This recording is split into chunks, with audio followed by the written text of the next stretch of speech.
Welcome to the Crispy Ear podcast. My name is Ellie Kerr, in association with Merseyside Women of the Year. And today joining me is the amazing Laura Hughes, CEO of No Knife Crime and our Merseyside Woman of the Year 2019. Laura, thank you for coming today. I've looked forward to this all week. Thank you for inviting me. I love that you call me the CEO as well. That makes me feel so important. Oh, CEO, founder? No, I usually say founder, but I like CEO. I feel like I need you can do CEO/founder now, can't you? Definitely, 100%. I like that CEO. It was an absolute pleasure for you to say yes to come on today, because what's gone on since 2019? Obviously we've kept in touch, but it's been mad, hasn't it? All the things that have happened with No Knife Crime and Colin McGinty Foundation and the charity. So tell me what's been going on. So what started off was, which still is to this day, in memory of Colin, my brother, as kind of got arms and legs and spiraled positively into more of like a really big project. So what started off as we were doing fundraising related projects to then funds bleed control equipment in the community, which we still do, by the way, but has evolved massively into going in and doing workshops in schools, primary, secondary, workshops in colleges, in universities, around things like emergency first aid, trying to inspire young people to do something positive in the community and them to do the fundraising within their community. So there's like a whole, it's got arms and legs, hasn't it? I don't know how else to explain that really, other than it's gone, I don't want to say it's gone massive because that makes it sound like very egotistical, but what started as a family. Well, it was a run, wasn't it, in Colin's name? Yeah, it started off as a run to raise money, and then it's just evolved to more than that. And there is elements where, I'm still rolling my sleeves up and doing elements of the fundraising, but I'd say the biggest thing or the biggest change is working directly with schools across the Northwest and trying to drive change with the young people so that they don't go down the road of carrying knives or even being associated to anyone that carries a knife. And we do that in like a different workshop settings that are all positive. So it's not, don't do this because of. We give them the education around why it's dangerous, but then we let them then go and create something positive that shows that they understand and actually that they're made up with the end outcome of what they've created. Well, I read the bonkers figure of 35,000 children that you've helped and done the mini marathon with. And so that was a couple of years ago. We worked with schools across Sefton.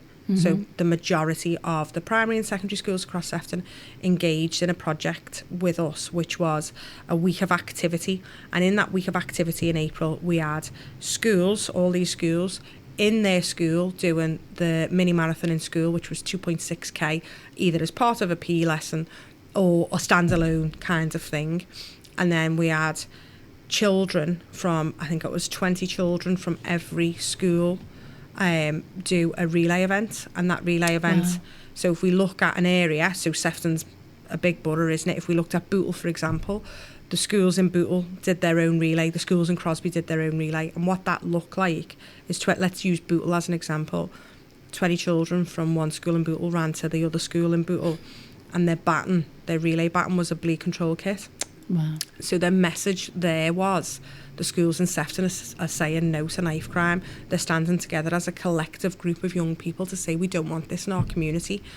So that happened, and then we had children that were part of an academy trust that's based in Sefton go to London Marathon weekend, and they took part in the televised London mini marathon, which is an amazing experience because some of these children that went haven't been outside of Liverpool, so to get taken to this on this trip, and that trip isn't something that I put on, it is something the school do this, but the school children run for the campaign.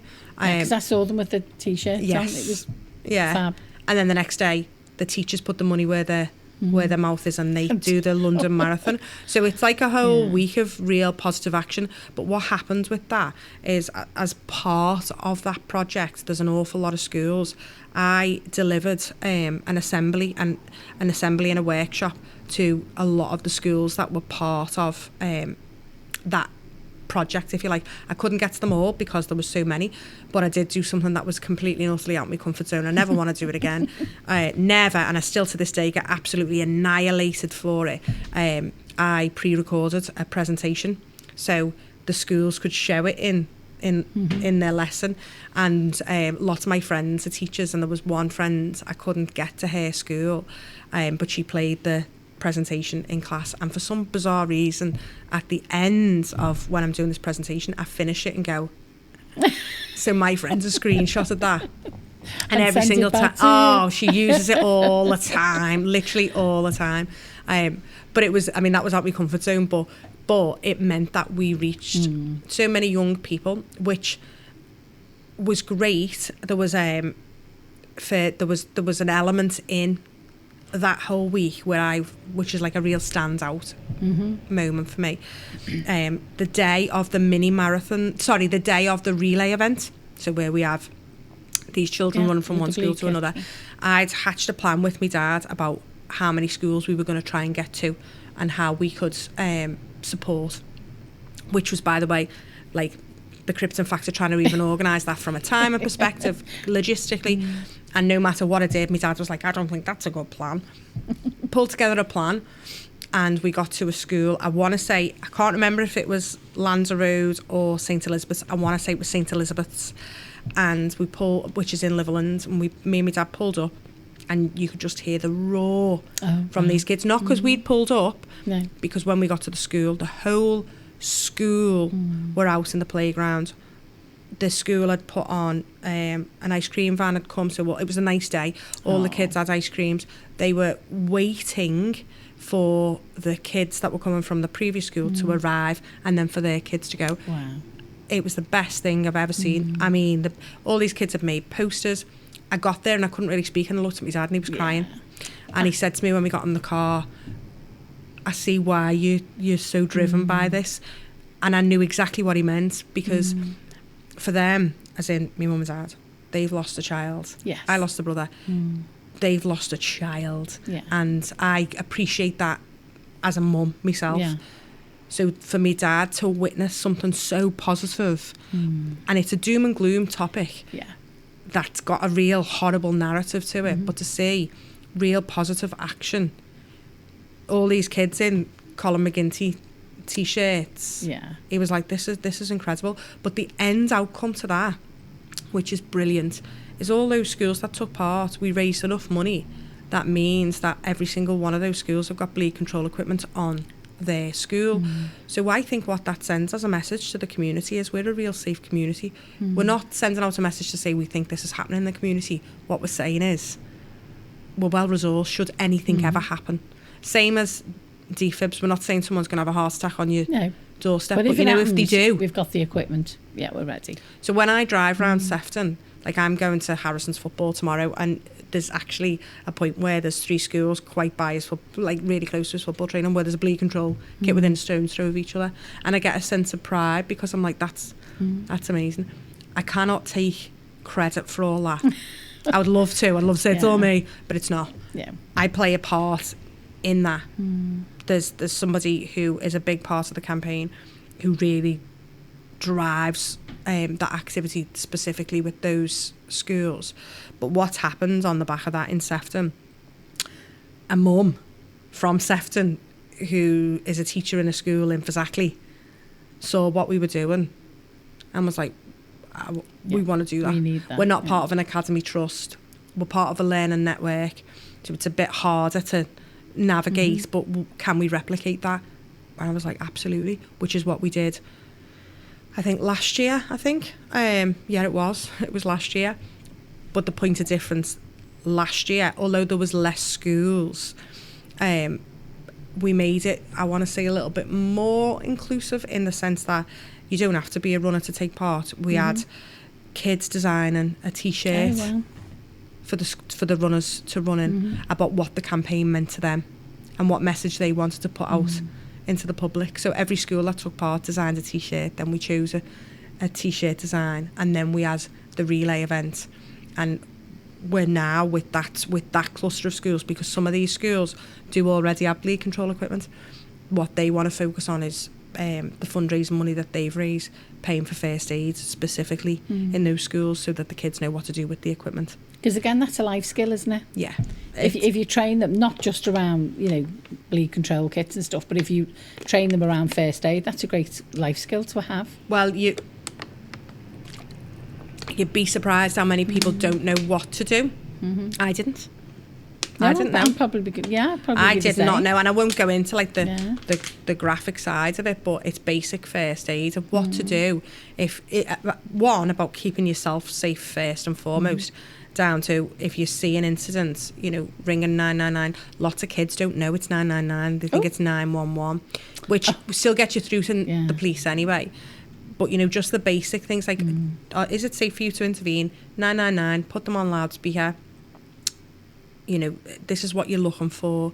This is what you can do if you've got a kit accessible to you. But if you haven't, this is what you do anyway. And the significance to the bleed control equipment, or the educational piece around it, and why it's so important to me, is young people are losing their lives because they are losing too much blood before an ambulance gets to the scene.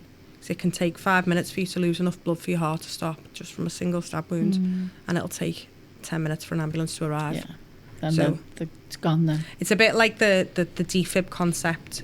If someone has a heart attack, what's the stat? Is it like 67% more likely to survive if a defib's used?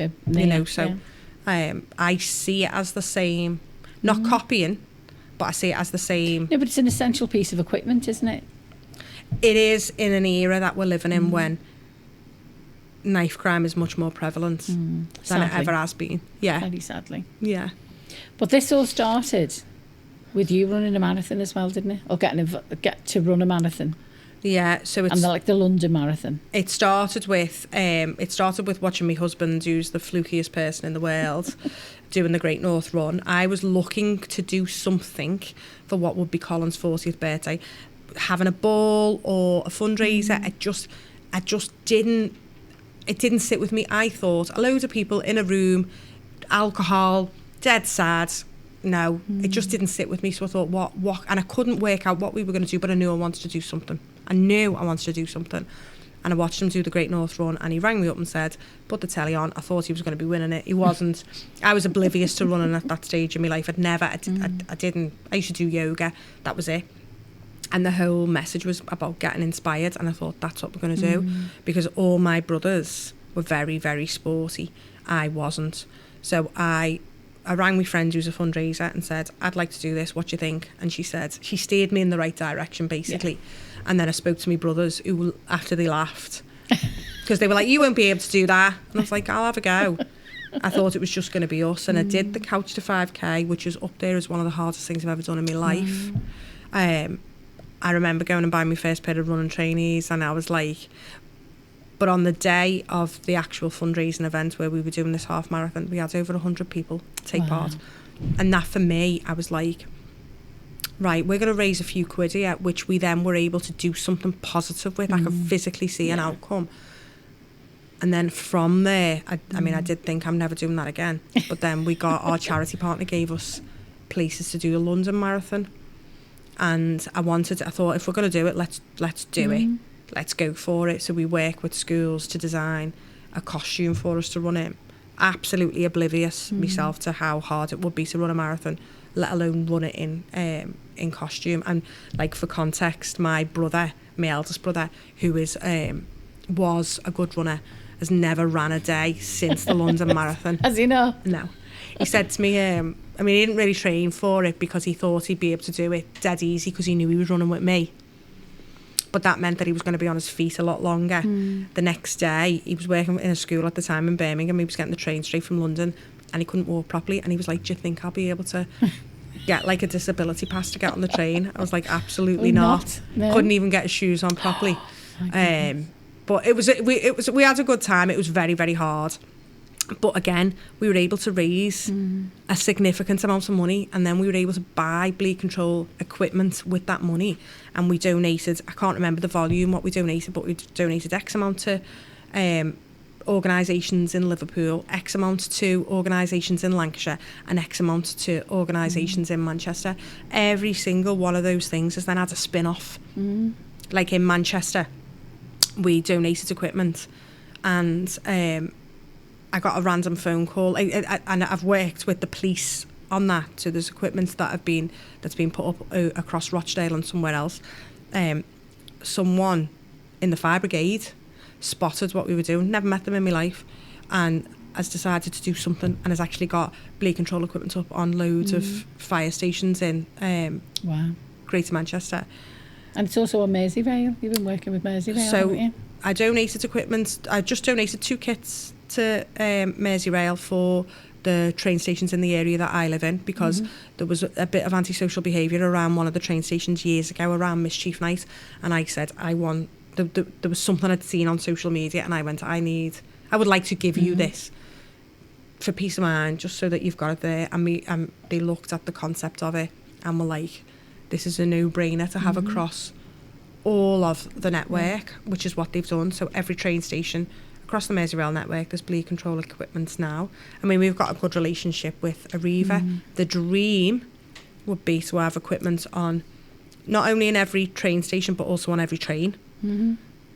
At the depots for the buses, and on every single bus. I would love that. But obviously that comes at like a bit of a... It's a big cost, yeah. It's a big cost, because it's not just the equipment, it's the training and making sure the staff know what to do with it. So, but that's a goal. I just need to I need to think through how we would even make that work. But Merseyrail have led by example. Yeah. Led by example. Yeah, they are fab. And every single time something like that happens, there's an offshoot of it. So like the fire brigade man has got fire brigades equipment. He's got bleed control equipment on all the fire stations. One of the bleed control cabinets was funded by a Rotary club in Rochdale. I didn't even know what a Rotary club did. Wow. I've been introduced to them. This guy's just the loveliest man who runs that Rotary club.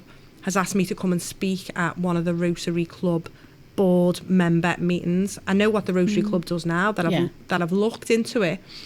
But he said, we would love to help you nationwide with this. And I'm like, I thought about it the other day and I thought, how's that even happened? That's happened from the fireman.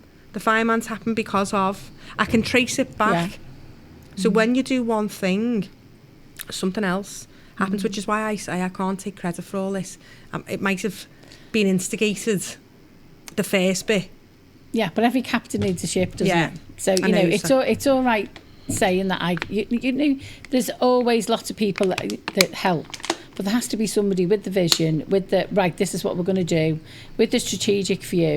And sometimes it's not always about being strategic, but it's about having those opportunities.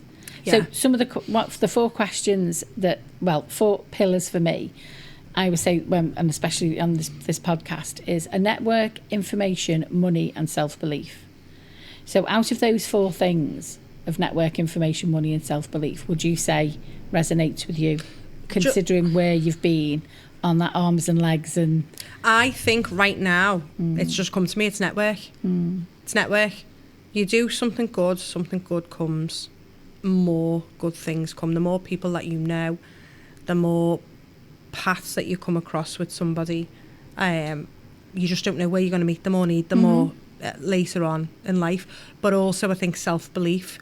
There's loads of things that I do where I think, oh, but also I think that because of the nature of what it is I'm doing it for. So like last year I set the campaign up as a CIC.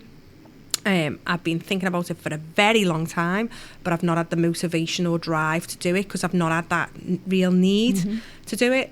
I've chatted with Jess about it and she said, you need to do it. I've chatted with Moira about it. She said, you need to do this. So I was like, I need to do this. So I did it. You've done it. But before I did it, I made sure that I spoke to my family about it because I said, I don't want it to look like I am. Even though a community investment company, you don't profit from it, but I didn't want it to look like I was trying to profiteer from something bad that had happened to my family. So I felt like I needed their permission, even though when I spoke to them, they were like, what? Yeah. What are you on about? You know, whatever. Captain, get on with it. Yeah. But that's because I'll think about something and then really think about it and then think about, right, how might that be perceived? Is that the right thing? You know, so network, self-belief. What was the other ones? Network, information, money and self-belief. So the money bit for me goes into two bits. It's personal money, especially for women. So I would say money, personal money for yourself is freedom and choice, but also business money. Because if then, you know, if you're doing what you're doing and, you know, no 9 to 5 isn't making any money, whether it's through fundraising or applying for grants, you can't do good with it. I know. And it's a bit of a mad one because I'm just on the beginning rung of this ladder. And I mean, my husband is like a serial entrepreneur really, and he's looked at my business model and he's like, hang on a minute, you know, I don't see this as like a long-term sustainable thing, whereas I do, because what I'm saying to him is this isn't a career choice. I've had a career, I've had a successful career where I've earned really good money. I'm doing this vocationally, and vocationally isn't the right word. I need to reframe that. I'm doing this because this is what I should be doing. I'm not doing this to become a millionaire, because it's never ever going to happen in a million years. No. I'm doing this because it's my calling. Yes, I agree. And it's your passion. You are so passionate about it. And you will make it work. I'll make it work, and I'll will. cut the cloth accordingly. You know, that's all. That's.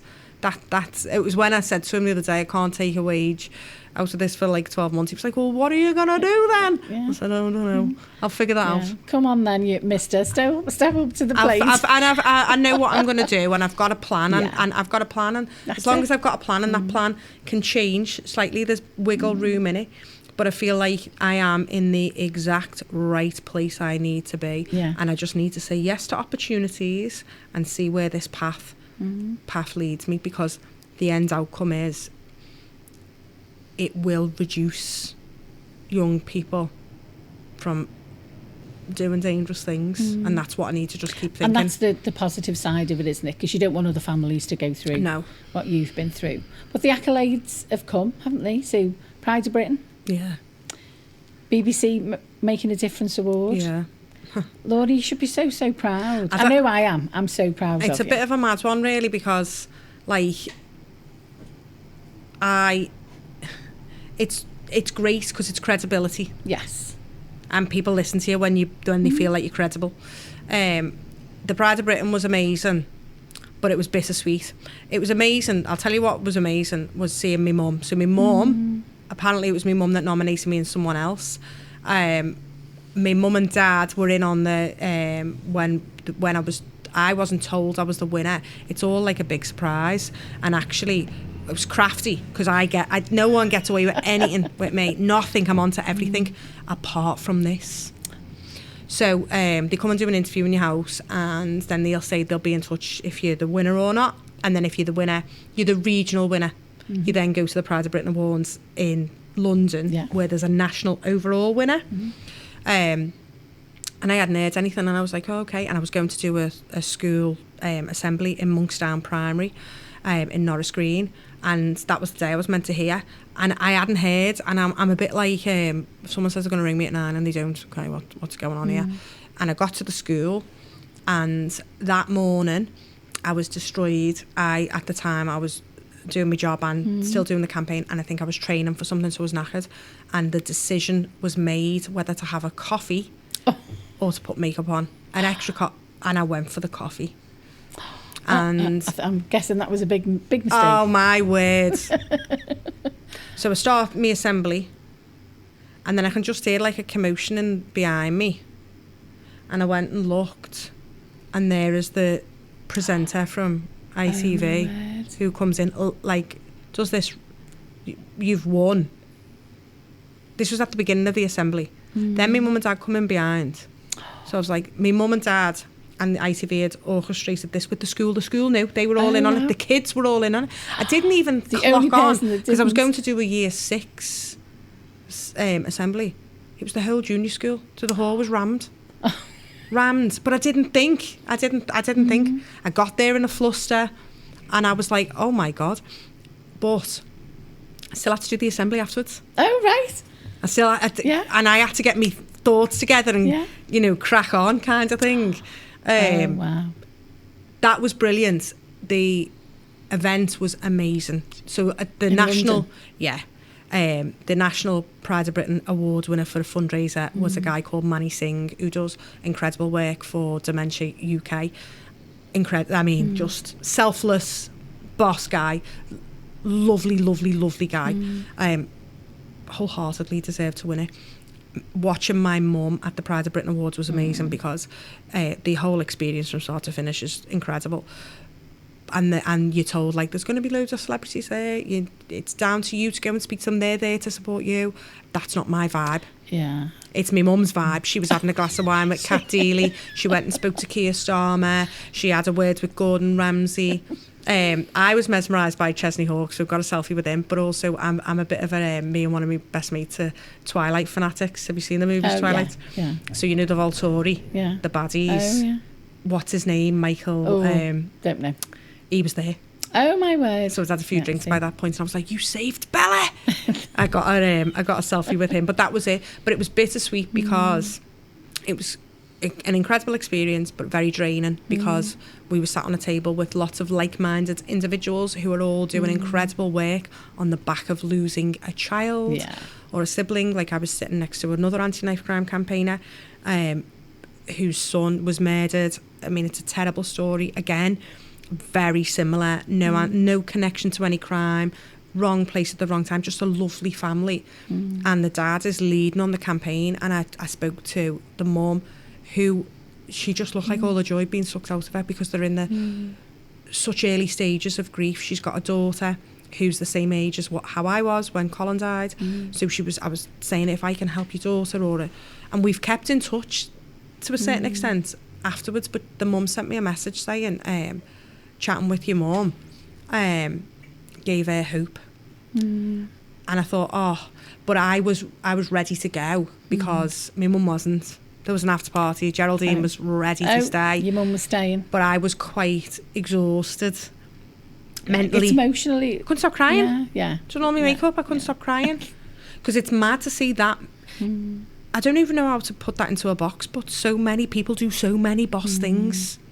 And it's humbling because, like, you know, I don't even know how, you know. There's so much going on. I can't even articulate that. That you really don't know what's going on. Yeah. But then when you're actually in a room for it to be celebrated and you see it. All kinds of people. Everything. Domestic violence. Like, I could talk all day about it, but I was like, I process a lot of stuff. So I was like, oh my God. And then it's someone else. I'm like, oh my God. Emotional. Yeah. So I was ready to go. Loved the BBC Awards. That was like, that I took the kids to that as well. And I think that's dead important because I've got an 18-year-old and a 12-year-old. And I think it's important that they know what I'm doing, but also I'm trying to send them a message, especially to my eldest child. Bad things happen, but it's what you do with it. It's how you deal with the situation. That was good, but it's not. I feel like a fraud because it's not me. I got the BBC award on the back of what had happened in Sefton, which actually was a collective of people. Yeah, but like I've said to you, it's not you not being a fraud. It's you pulling it all together. If somebody didn't pull that all together, it wouldn't be. It wouldn't happen. No, I know that. So what's next? What's next? I don't know. I've got loads of things that are in the pipeline. Like loads of really exciting creative things, and I'm using the word creative. I know that's like a loose term, but when I'm going in to speak to kids about don't carry a knife or don't be associated to someone carrying a knife, it's a doom and gloom kind of message. I'm trying to work with these young people to get them to create something about what they've learned. So I know that they understand it, but they're doing, I don't know how to word it, but they're doing something as a team to show that they're proud, that they can then take out to their community, whether that's writing raps, songs, short stories, or, you know, sorry, but I want to start to go on one. I did an assembly in St. Julie's. Oh, wow. I did an assembly in St. Julie's, and it was it was good, but I was quite like taken aback because it's an all-girls school, loads of girls. There was quite a lot of young girls that were sad after my assembly. That doesn't usually happen. Kids are hard as nails. They don't really cry. They ask you loads of questions. Like, you know, I get asked, why didn't your brother just get on his bike? Or, you know, did the baddies get arrested? They ask you, like, they don't really cry. But there was a few girls that were tearful. And I was a bit like, oh, it was just after Christmas, so I thought maybe that's like played a part in it, or actually girls are more emotional and, you know, feel it more. But what happened after that? So I left. What happened after that blew me away. They have a committee within the school who want to make changes to the school or changes to the community, just a committee of young girls that want to make a difference. They were having a Galentine's movie night in school, and they wanted to, they couldn't charge people to come to the movie night, but they could charge for the snacks. Oh, yeah. So the girls charged for the snacks for this movie night, and have then used that money to put into a fundraising pot for No Knife Crime. Oh, so that amazing? In the community where St Julie's is based, and we're just going to keep that pot totting up, we're going to do something amazing in that community. And I just thought, I went to meet with the girls the other week, and it's stuff like that. Yeah. You can't measure that. It's gold dust as well, You can't isn't it? measure that. Yeah. Young girls. I mean, there was one girl who was going to be the next PM. I could just see it. She knew everything. But she was boss. She was boss. And I got back in my car, and I thought, that is why you're here. This is why you're doing these things. So I didn't really answer your question. There's loads of positive things in the pipeline. Loads of exciting things. Not just here. Loads in Lancashire. Loads in Manchester. Because it's not just regionally, locally, is it? It's gone regionally. And I do quite a lot across the northwest. I've been asked to go to Doncaster. I didn't even know where Doncaster was. It's nearly 3 hours away. Oh, wow. I've said to that one, I can't really make that work because I'd have to stay in a hotel the night before, and it just. But I've put them in touch with somebody who I think might be able to help them. But I was intrigued. Again, that's your network. I was intrigued about how they even I'd found the campaign, and it was through just Google and then looking at some of the awards, and then she got in touch. So, but I was like, wow, that's that. I was pleased with that. Bit gutted I can't help, but it's just that for me isn't. So really, it's the northwest, Merseyside, Lancashire, and then I'll do bits in Manchester, and then that's it for now. Listen, now. I have no. It's like an octopus, isn't it? It's got more arms and legs that you can even probably think about. The goal would be to make it more wider across the community and have some people, staff, paid for staff that can help. You know, that would be. But I just think I'm on the starting rung of that ladder. Let's see. Every door that opens is an opportunity, and let's see where I am, and let's see where this is in 6 months' time. Yeah, go through it. So if you had to go back, because obviously this is the Crispy Ear podcast, if you had to go back and tell yourself and give yourself a crispy ear when you were younger, what would you give yourself a crispy ear about? The self-belief, trusting your gut instinct. You've got a gut instinct for a reason. You're being guided.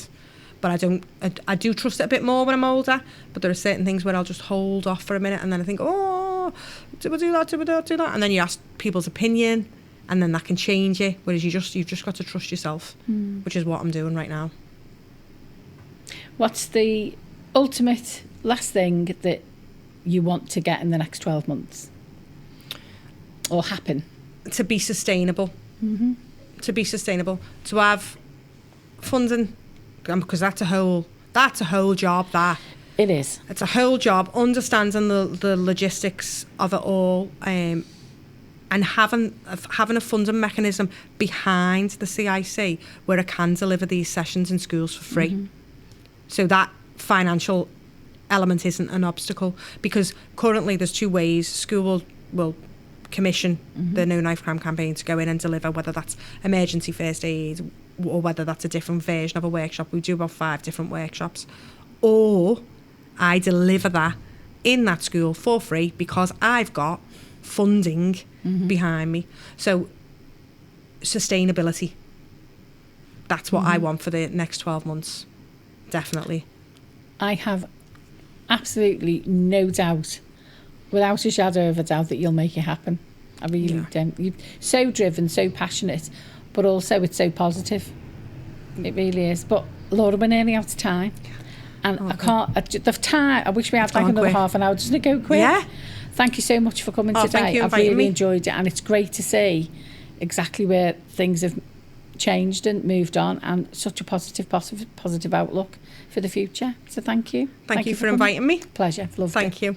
This has been Ellie Kerr on the Crispy Ear podcast. Thank you very much for listening and watching, and take care. See you again soon. Bye.